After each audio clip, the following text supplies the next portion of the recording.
Assalamualaikum warahmatullahi wabarakatuh. Di video ini saya akan menjelaskan materi mengenai hakikat dan pengembangan manusia, landasan pendidikan, asas-asas pendidikan, perkiraan dan antisipasi masyarakat masa depan, pengertian, fungsi, dan juga jenis lingkungan pendidikan.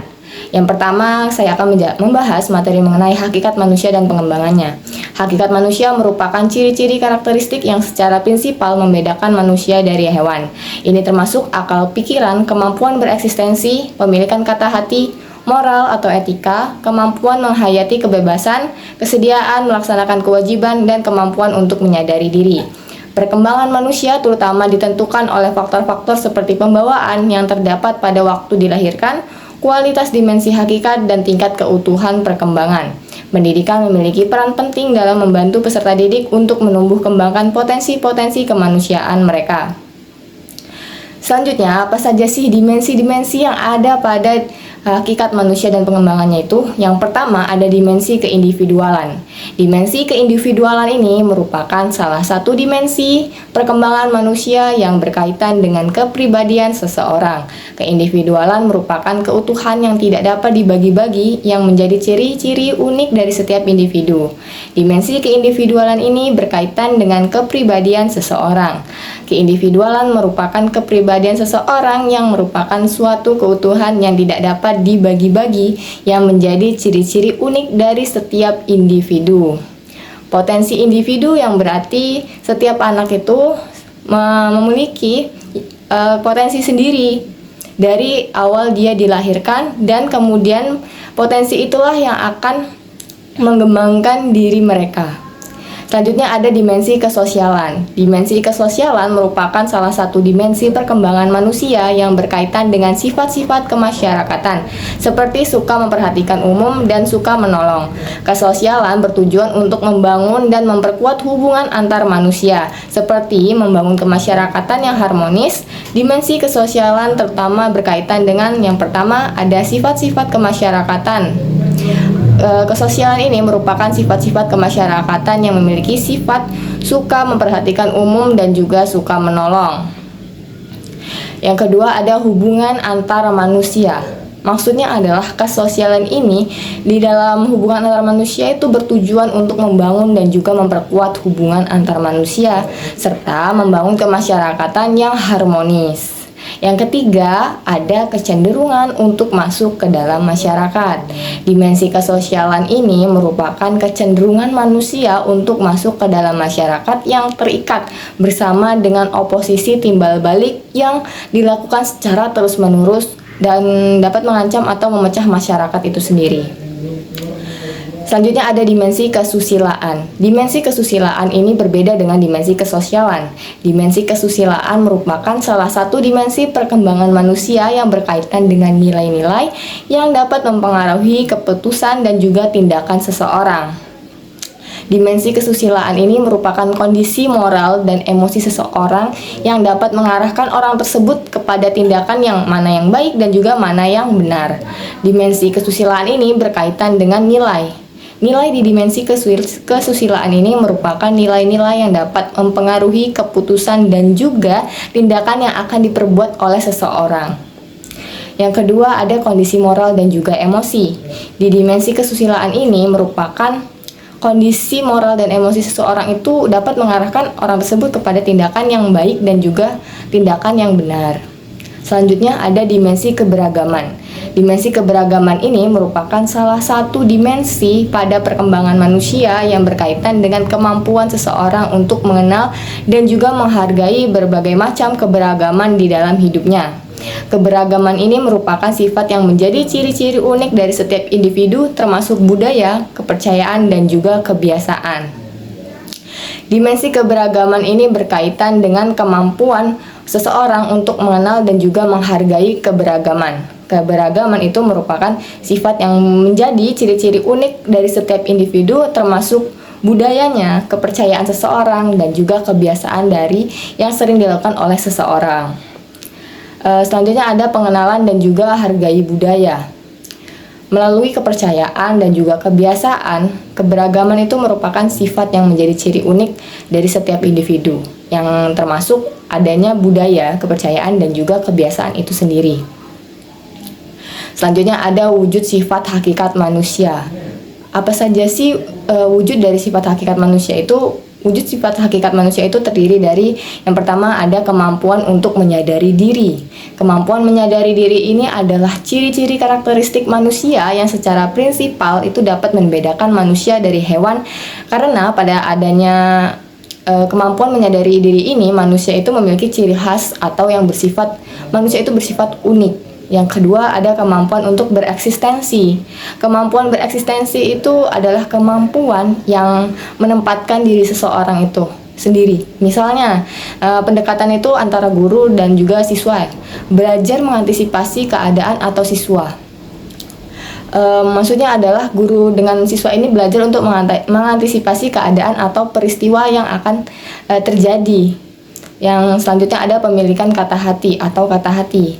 Pemilikan kata hati ini berarti dapat membedakan perbuatan baik dan buruk. Kata hati itu adalah kemampuan membuat keputusan tentang baik dan juga benarnya ataupun buruk atau salahnya. Selanjutnya ada moral. Moral itu sering juga disebut sebagai etika, tetapi tidak sama dengan etiket atau sopan santun. Etika itu adalah nilai-nilai yang tinggi serta segenap perbuatannya, maka sesungguhnya moral itu adalah nilai kemanusiaan. Sedangkan etiket itu berkaitan dengan sopan santun. Selanjutnya ada kemampuan bertanggung jawab. Apa sih kemampuan bertanggung jawab itu? Kemampuan bertanggung jawab itu maksudnya adalah kepemimpinan yang dapat menyelesaikan masalah yang dihadapi itu secara tepat. Selanjutnya ada rasa kebebasan atau kemerdekaan. Maksudnya adalah rasa kebebasan di sini adalah kemerdekaan yang terkandung dalam pemilihan untuk bertanggung jawab dan juga menyadari hak. Selanjutnya ada kesediaan untuk melaksanakan kewajiban dan juga menyadari hak. Maksudnya adalah kesediaan ini adalah kemampuan untuk melaksanakan kewajiban, namun menyadari hak juga, seperti peraturan perundang-undangan. Selanjutnya ada kemampuan untuk menghayati kebahagiaan. Maksudnya adalah kemampuan ini terkait dengan usaha, norma, dan juga takdir yang merupakan faktor yang menentukan kemampuan manusia untuk menghayati kebahagiaan itu sendiri. Selanjutnya ada pengembangan dimensi hakikat manusia yang utuh. Jadi dimensi pengembangan hakikat manusia itu dibagi menjadi pengembangan dimensi hakikat manusia yang utuh dan juga pengembangan dimensi hakikat manusia yang tidak utuh.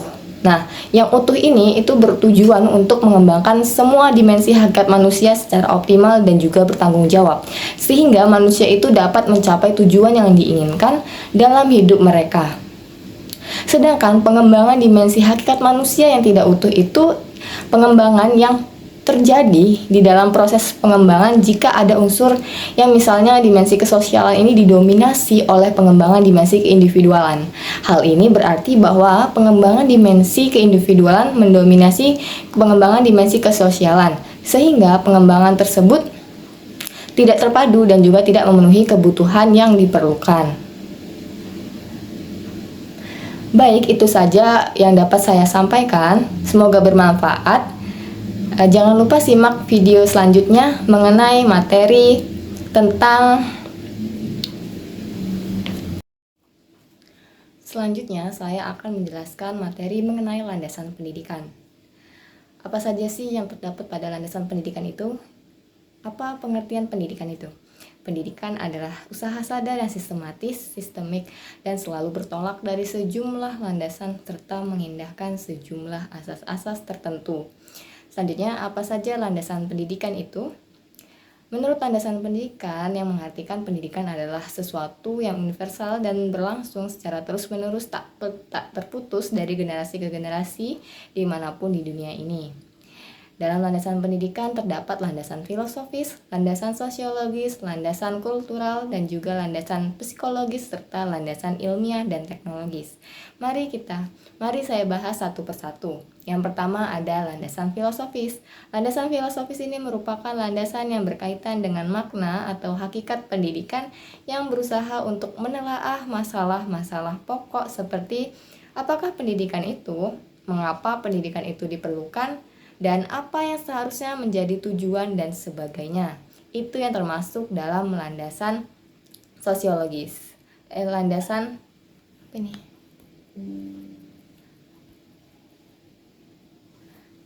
Dan itulah yang masuk ke dalam landasan psikologis. Selanjutnya ada landasan sosiologis.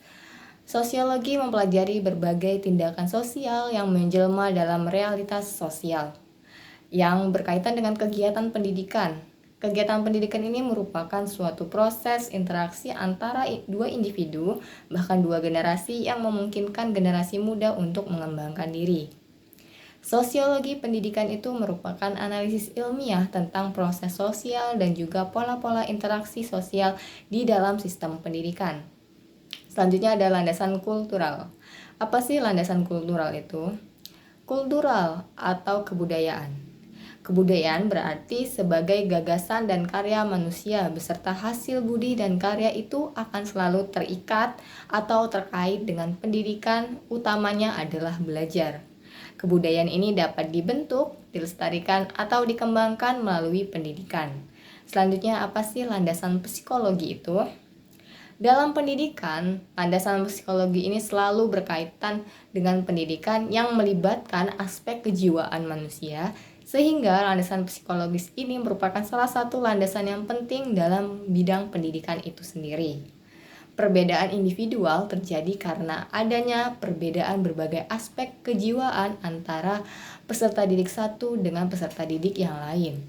Bukan hanya yang berkaitan dengan kecerdasan saja, melainkan perbedaan pengalaman dan tingkat perkembangan dan perbedaan aspirasi dan juga cita-cita, bahkan perbedaan kepribadian secara keseluruhan. Selanjutnya yang terakhir ada landasan ilmiah dan juga teknologi. Apa sih landasan ilmiah dan teknologi itu?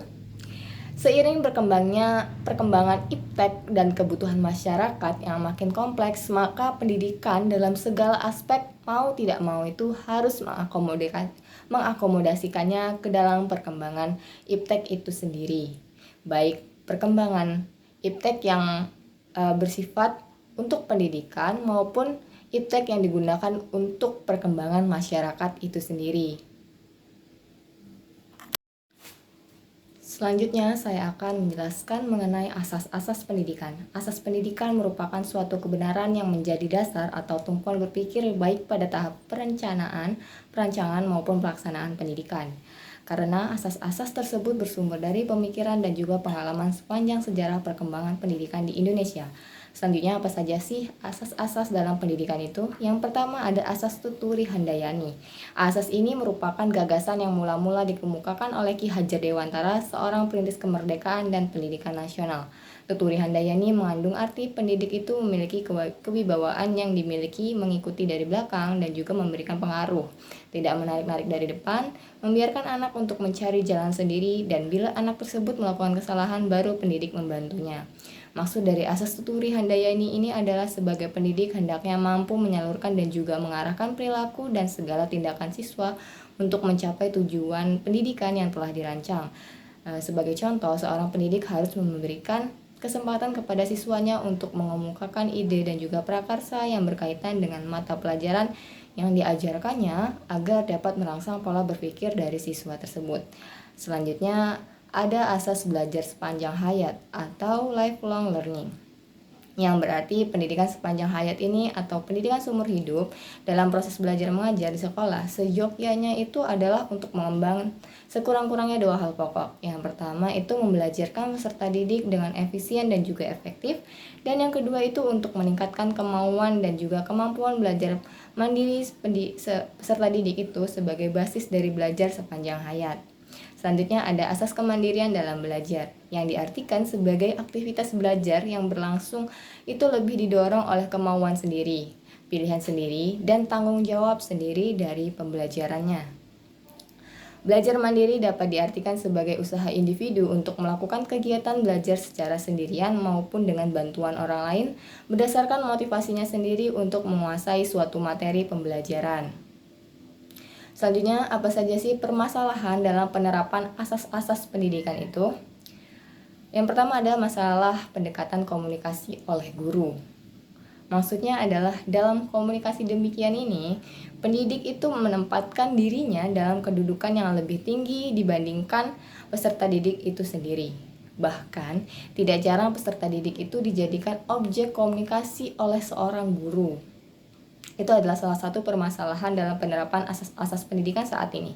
Kemudian, contohnya itu adalah peserta didik itu tidak dapat terdorong untuk belajar mandiri karena mereka itu lebih bergantung kepada informasi yang diberikan oleh pendidik. Selanjutnya ada masalah dalam penerapan asas-asas pendidikan ini. Yang kedua adalah masalah peranan pendidik yang sejalan dengan pendekatan komunikasi satu arah yang cenderung digunakan oleh pendidik. Pendidik ini sering menempatkan dirinya sebagai orang yang paling dominan. Tidak jarang seorang pendidik itu, apakah itu orang tua ataupun guru atau dosen, itu menempatkan dirinya sebagai orang yang paling dan juga orang yang paling serba tahu dalam segala hal pada waktu kegiatan belajar berlangsung. Selanjutnya ada masalah dalam penetapan tujuan belajar. Tujuan belajar perlu diperluas dengan learning to live together dan learning to be. Sehingga dengan demikian, apa yang dipelajari hari ini itu dapat dijadikan sebagai dasar untuk belajar lebih lanjut dalam rangka menyesuaikan diri dengan perubahan lapangan kerja dan bahkan perubahan dalam berbagai aspek kehidupan. Selanjutnya, bagaimana sih pengembangan penerapan asas-asas pendidikan itu sendiri? Sehubungan dengan permasalahan-permasalahan yang dihadapi dalam penerapan asas-asas pendidikan, maka perlu diadakannya upaya untuk pengembangan penerapan asas-asas pendidikan itu sendiri dengan tujuan untuk membantu mengatasi permasalahan yang telah dijelaskan sebelumnya. Yang pertama adalah melakukan pengembangan komunikasi dua arah. Seorang guru itu harus mengembangkan komunikasi dua arah untuk meningkatkan umpan balik dari siswa. Siswa tidak hanya mendengarkan, namun juga dapat memberikan respon ke guru itu dalam setiap permasalahan yang diberikan oleh seorang pendidik. Dengan demikian, peserta didik itu akan terdorong untuk belajar mandiri, tidak tergantung kepada pendidik saja. Selanjutnya, langkah kedua adalah menggeser peranan pendidik menjadi fasilitator, menjadi informator, motivator, dan juga organisator. Fasilitator ini sebagai penyedia layanan, misalnya memberikan kasus yang harus dipecahkan atau didiskusikan. Sedangkan informator adalah sebagai pemberi informasi terkini yang berkaitan dengan tujuan pembelajaran. Selanjutnya ada motivator. Motivator adalah sebagai pemberi motivasi kepada peserta didik, sedangkan sebagai organisator itu pendidik membimbing peserta didik dalam menyelesaikan tahap-tahap pembelajaran yang telah ada dan sedang diterapkan oleh peserta didik itu sendiri. Selanjutnya adalah mengembangkan tujuan belajar menjadi learning to know, learning to do, learning to be, dan learning to live together. Adapun pengembangan konsep learning to know, learning to do, learning to be, dan juga learning to live together adalah sebagai berikut. Yang pertama ada learning to know, yang artinya adalah belajar mengetahui. Apa sih learning to know itu? Learning to know dalam pendidikan ini artinya belajar untuk mengetahui. Dalam prosesnya tidak sekedar mengetahui apa yang bermakna, tetapi juga sekaligus untuk mengetahui apa yang tidak bermanfaat bagi peserta didik itu di kehidupannya. Untuk mengimplementasikan learning to know ini atau belajar untuk mengetahui, guru itu harus mampu menempatkan dirinya sebagai fasilitator. Jadi guru di dalam learning to know itu harus sebagai fasilitator. Selanjutnya ada learning to be atau belajar untuk melakukan sesuatu. Maksudnya adalah dalam pendidikan itu pasti membekali manusia tidak sekedar untuk mengetahui, tetapi juga lebih jauh untuk terampil berbuat atau mengerjakan sesuatu sehingga dapat menghasilkan sesuatu yang bermakna bagi kehidupan. Sekolah itu sebagai wadah masyarakat, belajar sejogjanya untuk memfasilitasi siswanya untuk mengaktualisasikan keterampilan yang dimiliki serta bakat dan juga minatnya agar learning to do atau belajar untuk melakukan sesuatu dapat terrealisasi. Selanjutnya ada learning to be atau belajar menjadi sesuatu. Penguasaan pengetahuan dan juga keterampilan merupakan bagian dari proses menjadi diri sendiri atau learning to be. Hal ini erat sekali kaitannya dengan bakat, minat, dan juga perkembangan fisik, kejiwaan, tipologi pribadi anak, serta kondisi lingkungannya.